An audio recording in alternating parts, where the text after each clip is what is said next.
January 1943. North Atlantic. The sea is black and bitter, the kind of cold that gnaws through steel. A Liberty ship, the SS Schenectady, creaks under the strain of freezing waves. Suddenly, a sharp crack echoes across the deck like a gunshot. In seconds, the ship splits clean in half. No torpedo, no explosion, just brittle failure. Men scramble for their lives as water floods the hull. Thousands of miles away, in American shipyards from Portland to Baltimore, welders hear the rumors. Liberty ships are breaking apart by themselves. The miracle fleet that once symbolized unstoppable American production has become a nightmare.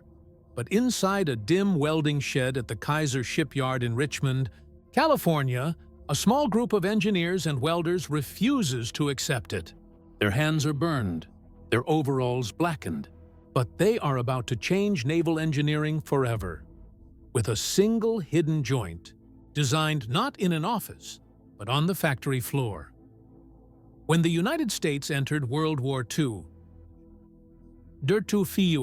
it faced a logistical nightmare of global proportions.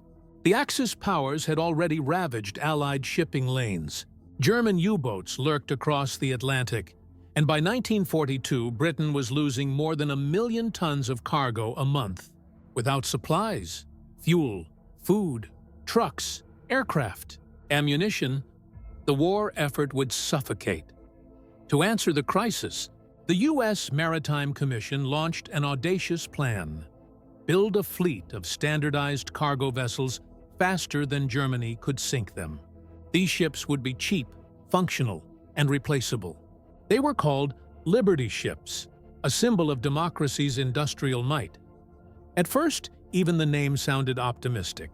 Each ship measured over 440 feet long, carried 10,000 tons of cargo, and could cross the Atlantic at 11 knots. Yet their true marvel wasn't design, it was production speed. Instead of relying on slow, riveted construction, America turned to a newer, riskier technique: welding. Welding replaced thousands of rivets with continuous seams of fused steel, saving weeks of labor. The process required less specialized skill than riveting, allowing shipyards to train thousands of ordinary Americans, men too old for combat, women entering industrial work for the first time, and migrants chasing wartime wages. Entire cities of steel sprouted along the coasts: Richmond, Portland, Mobile, Baltimore. It worked, at least at first. By the end of 1942, Liberty ships were sliding down the slipways at a rate that stunned the world.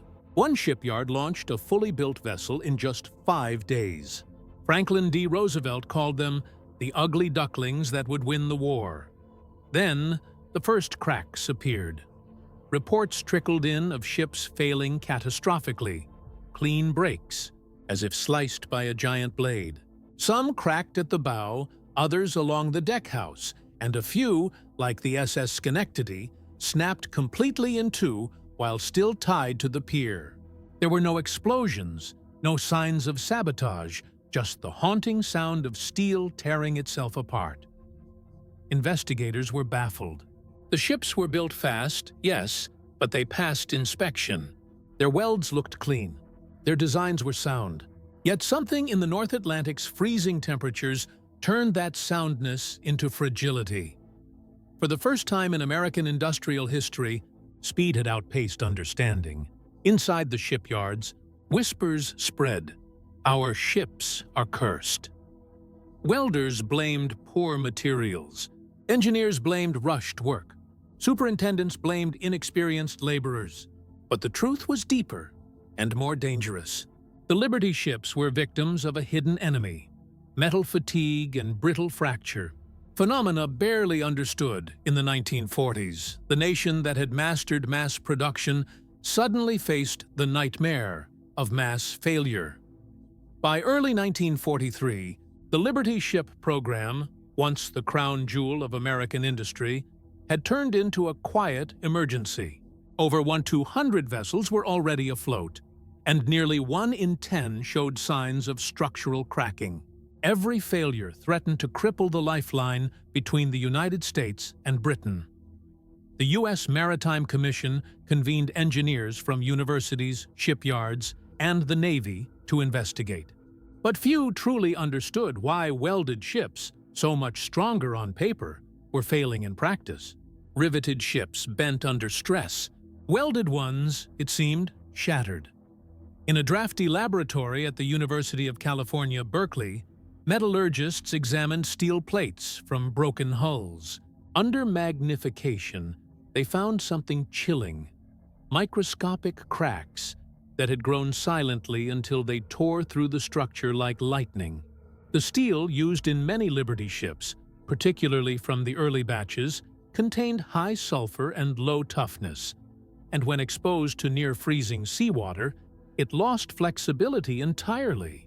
A single flaw in a weld could start a crack that raced through the hull at over 1,000 feet per second.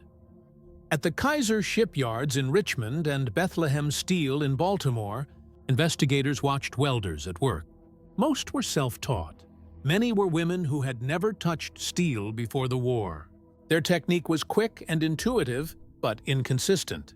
Tiny defects called slag inclusions or undercuts sometimes formed weak points.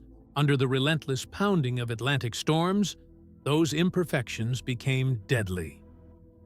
One engineer later recalled, "We built ships faster than any nation in history. We just didn't know what that speed was doing to the steel." Yet amid the panic, something remarkable happened. The shipyards refused to halt production. Instead, they turned themselves into open-air laboratories. Welders, inspectors, and engineers experimented side by side, testing new joint shapes, heat patterns, and reinforcement methods.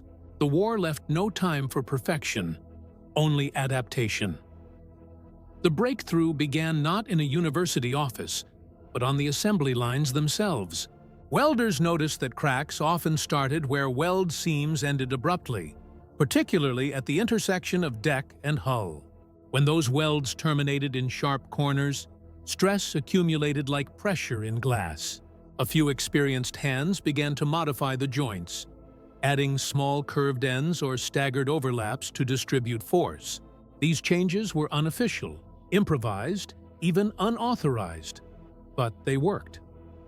One veteran welder from Richmond described it simply: "We stopped drawing lines that ended sharp. Steel doesn't like sharp, it likes to breathe." By mid-1943, the Liberty Ship Fracture Committee compiled data from over 100 shipyards. The evidence confirmed the welders' intuition. Geometry mattered as much as metallurgy. Stress concentrated where welds met at right angles.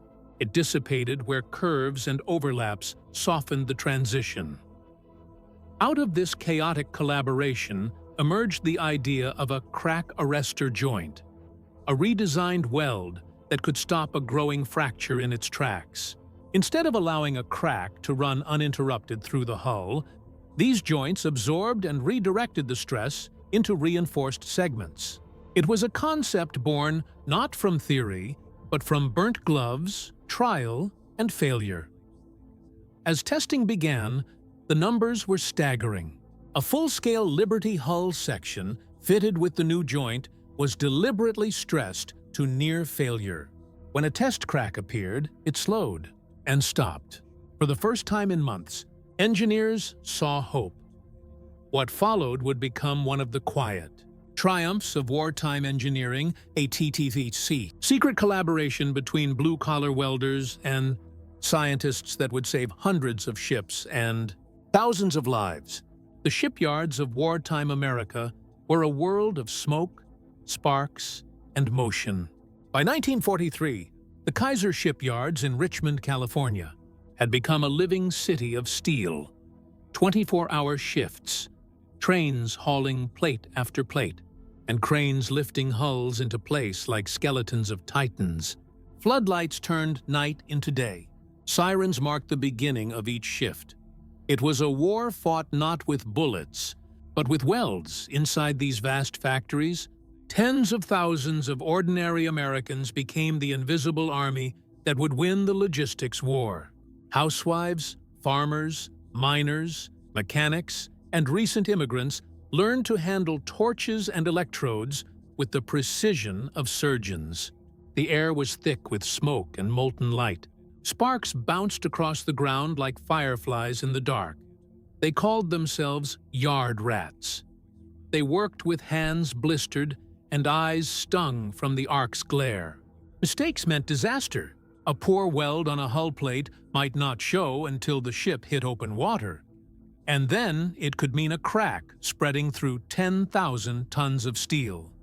To most welders, the Liberty ship was personal. They didn't just build cargo hulls. They built lifelines for the men overseas. Every rivetless seam carried food, tanks, and hope to soldiers thousands of miles away. When reports arrived that ships were splitting apart, disbelief spread like fire through the yards. The same men and women who had broken production records now faced shame and fear. Many refused to believe it, until photos arrived of the Schenectady, the John P. Gaines, and others broken clean in half. They said the sea just tore them open. One welder recalled, "We couldn't sleep after that. Every weld we laid felt like a test." The atmosphere changed. Inspections grew stricter. Supervisors walked the lines with clipboards and flashlights, looking for cracks, porosity, anything suspicious. The pace was still brutal, but now it carried the weight of consequence. At first, the engineers blamed workmanship, but the welders pushed back. They knew their seams were solid. "The weld holds," one said, "but the steel itself gives way." It was an unusual reversal. Laborers teaching engineers. And in wartime America, that was revolutionary. The collaborative culture that emerged inside the shipyards was something historians still marvel at. Kaiser's philosophy was simple. Listen to the workers. The best ideas, he believed, came from the floor, not the office. He encouraged open communication between welders, foremen, and design engineers, a radical idea at the time. This gave birth to the first experimental crack-stop joints. Welders began adjusting weld geometry based on their instincts. They discovered that a rounded weld termination distributed stress better than a sharp one. They reinforced vulnerable seams by overlapping the weld paths, creating a kind of steel interlock that prevented cracks from spreading freely. Many of these experiments were undocumented. Changes made during lunch breaks, refined between shifts, whispered across benches. The official blueprints came later. The innovation started with torchbearers. One welder later said, "They told us to follow the plans. We followed the steel instead. Steel talks, you just have to listen." Beyond the shipyards, this human determination became part of the American industrial mythos, proof that ordinary workers could solve extraordinary problems under pressure. It was also a cultural shift. For decades, shipbuilding had been dominated by riveters and traditional craftsmen. Welding was new, dangerous, and distrusted. But now, it became the future. And welders were its vanguard. Every spark from their torches was a small act of defiance against failure. Women welders, the Rosies of the yard, were often the first to spot flaws others missed. Their steady hands and attention to detail helped develop more consistent techniques, especially in thin plate welding. In one yard, a female welder nicknamed Torch Annie proposed a new curved seam technique that was later adopted yard-wide. Her supervisor would later admit, "She fixed what our draftsmen couldn't." By late 1943, the spirit inside the yards had transformed. The welders were no longer just workers. They were problem solvers, driven by pride, fear, and an unspoken promise to the men at sea. Every ship launched after that year carried not just steel, but knowledge. Thousands of small adjustments, learned by fire, embedded into the hull itself. Each seam told a story of human intuition triumphing over industrial catastrophe. While welders labored under the glare of sparks, another front opened quietly inside laboratories and testing sheds. In early 1943, the Liberty Ship Fracture Committee, a coalition of metallurgists, naval architects, and shipyard engineers, began a series of brutal stress tests. Their goal was simple: find out why steel, a material synonymous with strength, was behaving like glass. They cut hull sections from damaged ships, clamped them in hydraulic presses, and applied torque until they snapped. The results were alarming. Instead of bending or tearing, the metal fractured suddenly, emitting a high, brittle ping. The problem wasn't just poor welding, it was physics. The Liberty ship's welded hull created a continuous structure, strong but unforgiving. Riveted ships, by contrast, had thousands of tiny joints that acted like shock absorbers. In a welded hull, there were no interruptions. A single flaw could travel unchecked, like a crack across glass. At the U.S. Naval Research Laboratory, scientists discovered that certain steels became dangerously brittle below 10 degrees, 14 degrees. In the frigid Atlantic, that was every night. These steels lacked the microscopic ductility needed to absorb shock. The welds themselves were not failing. They were transferring stress too efficiently. One Navy engineer, Dr. Edward G. Farrell, described it as a perfect storm of progress, technology advancing faster than understanding. He and his team began mapping where cracks originated. Corners of hatches, deck edges, and abrupt terminations where the weld stopped in a hard angle. These points became stress concentrators. At each, invisible tension built up until the steel gave way.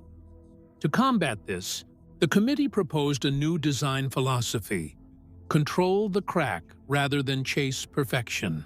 It was a radical idea. If a fracture began, the ship shouldn't fail catastrophically. It should stop itself. The solution emerged from dozens of overlapping experiments. Welders proposed soft curves at the ends of seams. Structural engineers added transverse brackets, steel ribs that broke long hull sections into shorter, independent panels. Metallurgists suggested inserting tougher grades of steel in key areas. Together, these formed the crack arrestor system. The heart of the system was a small but crucial modification to the longitudinal weld joint, the secret joint. Instead of letting welds meet at 90 degrees, engineers redesigned them into scalloped terminations, gentle arcs that distributed stress evenly. Each weld ended in a semicircular tab called a termination plate, absorbing strain like a cushion. It was deceptively simple, a tiny curve that saved thousands of tons of steel. To verify it, shipyards built test hulls. At the California Shipbuilding Corporation, two identical plates were joined, one with the new curved joint, the other with the old straight line. Under hydraulic pressure, the old weld tore open instantly. The curved weld flexed, groaned, and held. That night, the lead welder chalked 3 words on the bulkhead: "Curve stops death." It became an unofficial motto in several yards. The transformation was astonishingly fast. By mid-1944, Liberty ships fitted with the new joints, and additional crack arrestors reported almost no structural failures. Even ships already at sea were retrofitted during maintenance stops. The U.S. Navy and Maritime Commission quietly classified the modification details, not out of secrecy toward the Allies, but to prevent Axis intelligence from exploiting knowledge of earlier defects. The welders themselves never called it a secret joint. To them, it was simply good craftsmanship refined through experience. But for engineers, it marked the beginning of a new science: fracture mechanics, the study of how and why materials break. What started as desperation in a shipyard became one of the most important lessons in structural engineering of the 20th century. By the war's end, the crack arrestor joint and related innovations had saved an estimated 200 Liberty ships from catastrophic failure. Each represented hundreds of lives and thousands of tons of vital cargo: fuel, food, tanks, and aircraft parts that reached their destinations because of a curved line of weld. It was an engineering triumph born not from theory, but from human intuition. The line between blue-collar skill and scientific discovery blurred entirely. For the welders, it was never about glory. It was about keeping the steel alive long enough to reach the men depending on it. Spring 1944. The North Atlantic had become a graveyard of steel. Convoy HX-280 was pushing through sleet and fog, bound for Liverpool. Around them, waves rose like black walls. The temperature hovered just above freezing. The Liberty ship, SS Jeremiah O'Brien, fought to stay on course. Every creak in her welded frame was a reminder of the ships that had not made it. Below decks, the hull groaned under stress. The men could hear it, a long metallic moan deep as a heartbeat. Some still whispered about ships that had snapped clean through. They didn't know that this vessel carried something new, a design no enemy spy would ever record. A hidden safeguard welded into her bones. Her seams were different. At every critical junction, where deck met hull, where plates overlapped, lay the curved termination joints and crack arrestor ribs born from the experiments in Richmond and Baltimore. On paper, the modifications were minor. At sea, they would decide life or death. That night, as the convoy plowed into gale-force winds, the Jeremiah O'Brien was struck broadside by a wave so violent that lifeboats were torn loose. The hull twisted, the deck plates flexed, and for a heartbeat, the steel seemed to scream. Then, silence. No tearing, no shudder, no split. In the engine room, Chief Engineer Robert Dunlap and his crew braced for disaster. When the gauges steadied, they looked at each other in disbelief. "She held," Dunlap said quietly. "She bloody held." Hours later, a signal lamp blinked across the storm from another Liberty ship in the convoy, SS Hugh Mercer. Her captain reported similar conditions, similar strain, and no failures. Word spread fast. Among sailors, superstition carried weight. Now it turned to awe. The new Welders ships, as they called them, seemed unbreakable. On the other side of the ocean, back in the Kaiser yards, inspectors waited anxiously for feedback. When the telegram arrived, "No cracks reported," welders erupted in cheers that echoed across the pier.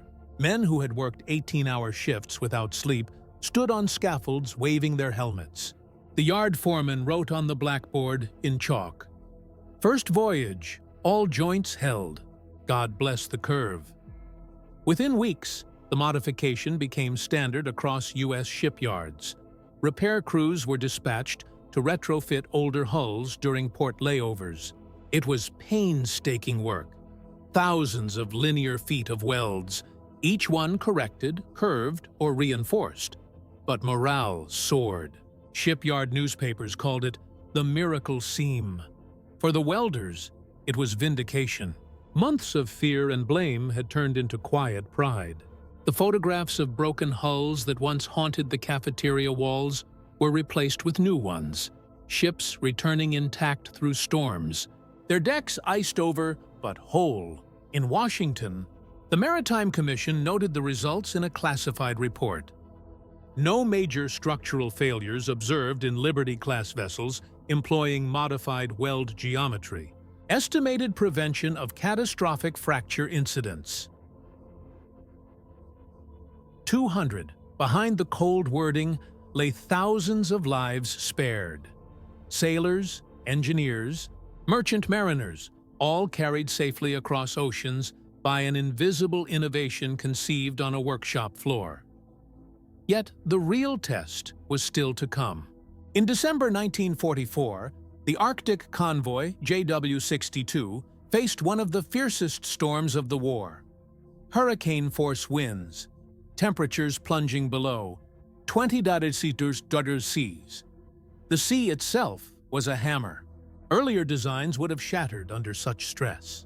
But the Liberty ships with the new joints endured blow after blow. Some suffered deck buckling, others lost cargo gear. None broke.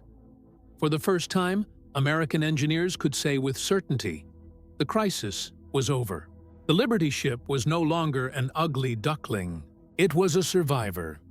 Back home, the Welders never heard about convoy JW62. They didn't need to. Every telegram of ship arrived safely was proof enough. That winter, a supervisor at the Richmond yard found an anonymous note pinned to the break room door. It read, "Our ships don't die in silence anymore." By the start of 1945, something remarkable had happened in the shipyards of America. The fear that once gripped the Welders, the dread of hearing that another ship had cracked like glass, was gone. Liberty ships, once mocked as disposable, were now proving indestructible. Convoys that had once expected casualties now arrived in full strength, often after surviving storms that should have destroyed them. Behind this quiet revolution stood not a general or an admiral, but an army of welders and engineers who had refused to accept failure. Their work did not make headlines.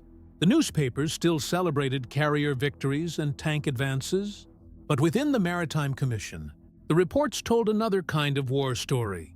One fought with arc torches instead of rifles.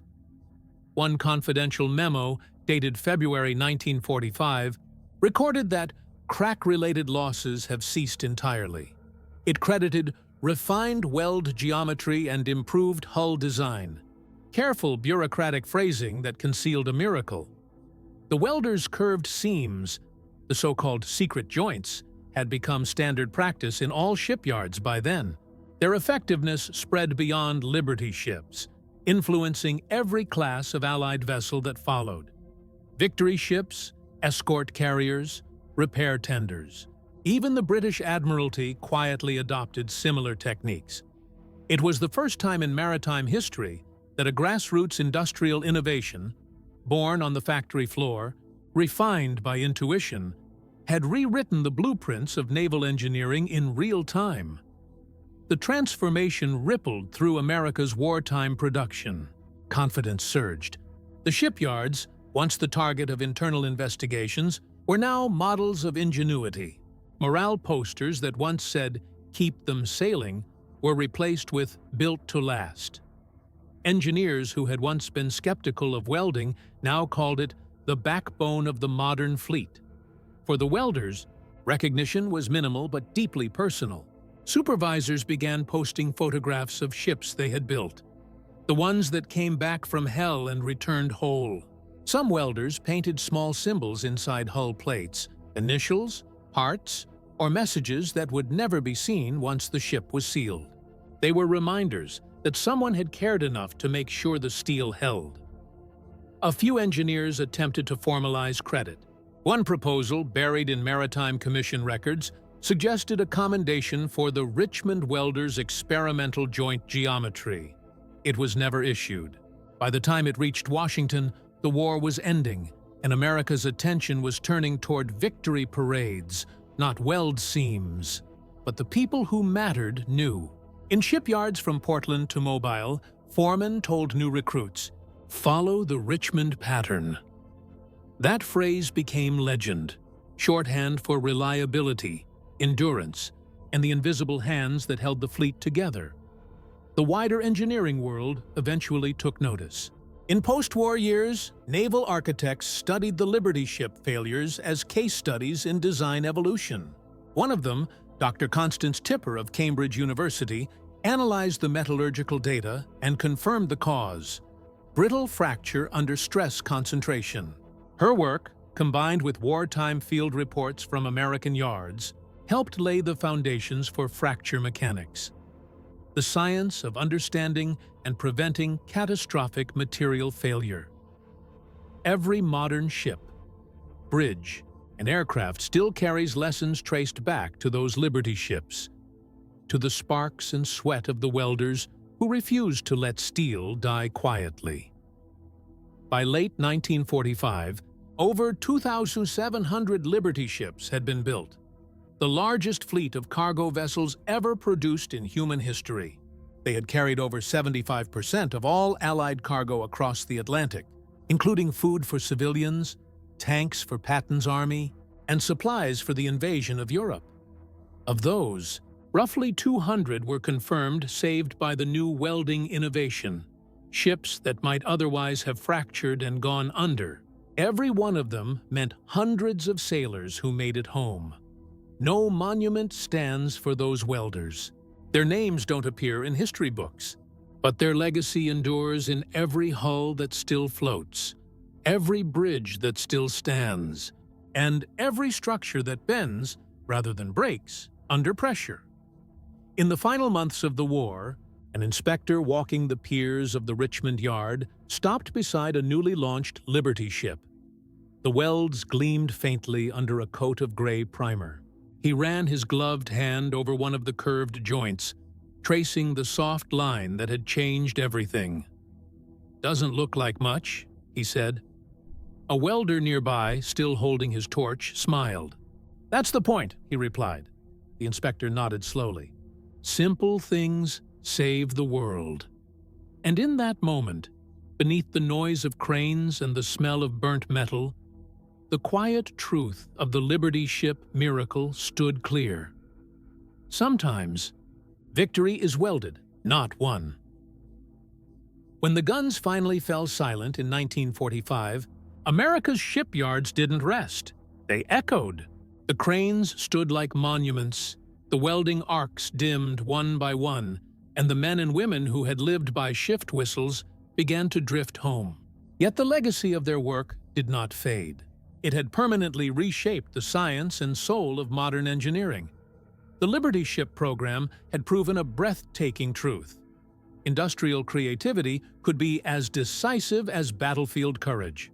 What had begun as an emergency construction scheme became a university for an entire generation of builders and metallurgists.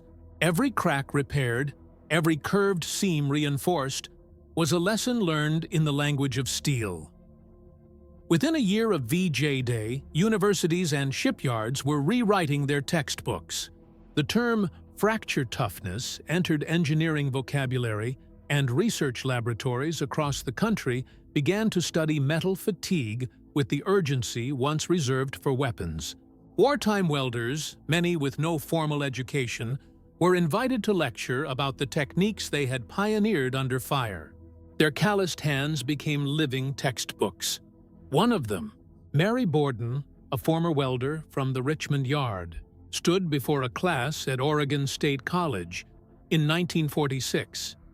She held up a photograph of a Liberty hull and traced her finger along the curved weld. "This line," she said, "wasn't drawn by an engineer. It was drawn by fear, but fear made us careful, and care made us right." Her words captured a generation's philosophy. Listen to the material, learn from failure, and build with empathy. The post-war boom in ship design bore the mark of the Liberty ship revolution. New classes, the Victory, T2 tankers, and post-war Mariner class, used improved alloys, better heat treatment, and the same principle of controlled stress distribution. Welding, once the upstart method, became the standard. Riveting all but disappeared from modern hull construction. The Navy adopted similar principles for submarines and aircraft carriers, while civilian industries borrowed them for bridges, pipelines, and aircraft frames. The small insight that curves absorb shock found its way into every blueprint drawn in the 1950s. Even the aviation industry took note. Engineers at Boeing and Douglas cited the Liberty ship studies when redesigning pressurized fuselages, ensuring cracks could not spread catastrophically. In that sense, the welders of Richmond and Baltimore indirectly helped shape the jet age. For those who had worked the shipyards, peace brought an unfamiliar quiet. Many welders returned to ordinary jobs, factory work, rail maintenance, construction. But something within them had changed. They had seen what collective purpose could do. Henry Kaiser's philosophy of collaboration, engineers listening to workers, managers trusting intuition, became a model for post-war management. It challenged the old hierarchy of command and inspired what historians later called participatory engineering. The same welders, who once feared that their work would kill sailors, were now being hired as supervisors, instructors, and safety inspectors. One former welder, Samuel Lopez, summed it up years later. "We learned the hard way that every shortcut costs a life. After that, you never weld the same again." America's wartime shipyards had built more than vessels. They had built confidence. The Liberty ships had proven that speed and safety could coexist, that ingenuity could emerge from the noise of the factory floor. When people spoke of the arsenal of democracy, they weren't thinking only of tanks and guns. They were thinking of sparks raining from shipyard scaffolds and the hands that had steadied the torch. The crack arrestor joint, though humble and rarely mentioned outside engineering circles, became a symbol of what set the American war effort apart: a refusal to surrender to complexity. It was the physical embodiment of a national mindset: solve, adapt, overcome, and keep moving. In 1947, a congressional report reviewing wartime production quietly noted, "The resolution of the Liberty ship fracture problem demonstrated the unmatched capacity of American industry to convert failure into mastery." Those few words served as an epitaph for an age of molten courage. Most of the welders never knew how far their influence reached. They never received medals or parades, but when, years later, they saw Liberty ships converted into merchant vessels, hospitals, or training platforms, they felt a quiet pride. The steel still held. The curve still stopped death. One of those ships, the SS Jeremiah O'Brien, would survive to become a floating museum, her seams still bearing the faint outlines of those curved joints. Every visitor who walks her decks today is unknowingly surrounded by the handiwork of men and women who changed the course of naval architecture forever. By the dawn of the 1950s, steel had a new reputation, not as something to fear, but as something that could learn. The Liberty ship disaster had exposed its weakness. The welder's fix had revealed its potential. What began as an emergency repair turned into a revolution in materials science, touching every industry that relied on strength under stress. In Britain, engineers studying cold-weather ship failures coined a new term: the ductile transition. Their research, guided by American data, proved that steel could shift from brittle to flexible, depending on its structure and temperature. That understanding, born from the panic of fractured hulls, became the foundation for modern fracture mechanics, a science that now governs how we build airplanes, bridges, nuclear reactors, and spacecraft. The Liberty ship welders never used those words. They called it the curve, or the saver joint. But their intuition, that a gentle line could stop a violent force, became a law of physics. When the post-war world began to rebuild, the techniques first tested on storm-tossed hulls reappeared everywhere. Architects in New York, London, and Tokyo adopted curved stress design in skyscrapers. The engineers of the Brooklyn Bridge restoration and Hoover Dam reinforcement cited the Liberty ship reports. Even the designers of early space capsules drew upon those same lessons: how to prevent metal fatigue from spreading like a crack through faith itself. By 1953, the U.S. Navy had formalized controlled welding curvature as a doctrine. The same approach used later in nuclear submarine hulls and pressure vessels. NASA's engineers would quietly trace their stress testing models back to those wartime failures. When the Apollo Command Module was built 2 decades later, the engineers joked that it had the soul of a Liberty ship.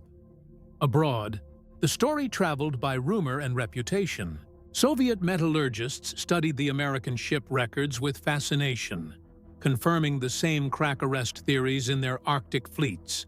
Japanese shipbuilders, rebuilding their industry from ashes, adopted curved weld geometry almost verbatim in their first post-war cargo liners. In Germany, young engineers were taught that the war's greatest technical lesson wasn't the V-2 rocket. It was the American weld seam that refused to break. Everywhere, the same realization emerged.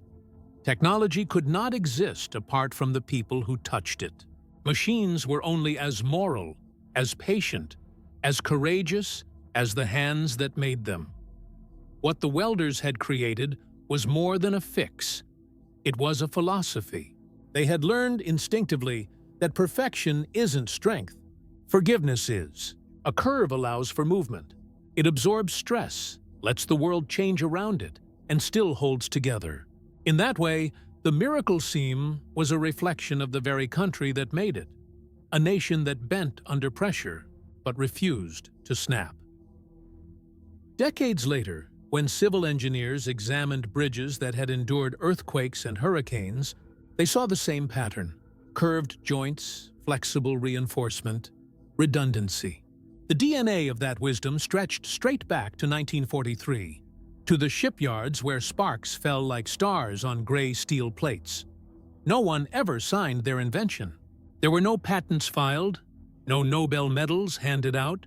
The idea had been born in a crisis too urgent for ownership. But in 1980, when the SS Jeremiah O'Brien was restored for public display, historians inspecting her hull found weld curvature diagrams etched in chalk beneath layers of paint, exact to wartime specs. Those faint markings were the fingerprints of the unknown welders. Visitors walking her decks today see rows of photographs. Men and women in goggles, sleeves rolled, sparks flying. Beneath one image, a caption reads simply, "They changed the line and saved the fleet." Every time a modern cargo ship sails through the North Atlantic, it carries the ghost of those welders. Every aircraft that lands safely after enduring turbulence owes them thanks. Every skyscraper that sways gently instead of shattering in the wind is their descendant. And every engineer who studies failure knows the unwritten law that was forged in 1943, steel, remembers how you treat it. That truth, learned in exhaustion and fear, became one of the quiet triumphs of the 20th century. A triumph not of weapons or power, but of understanding.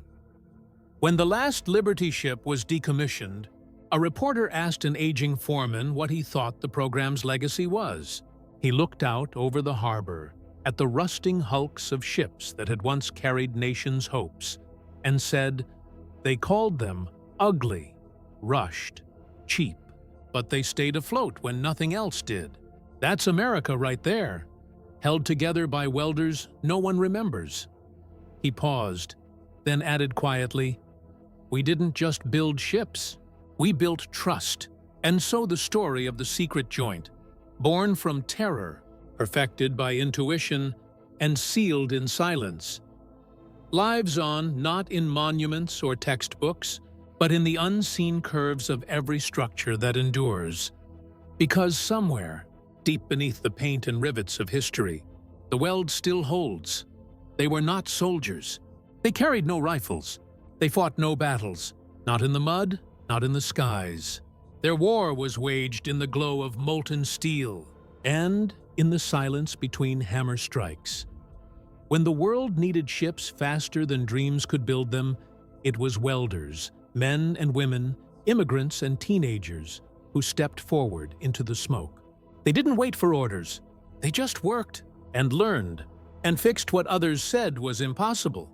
Every spark they struck became a heartbeat of the arsenal of democracy. Every curved seam, a quiet defiance against the laws of failure. Because these ships were never meant to be beautiful.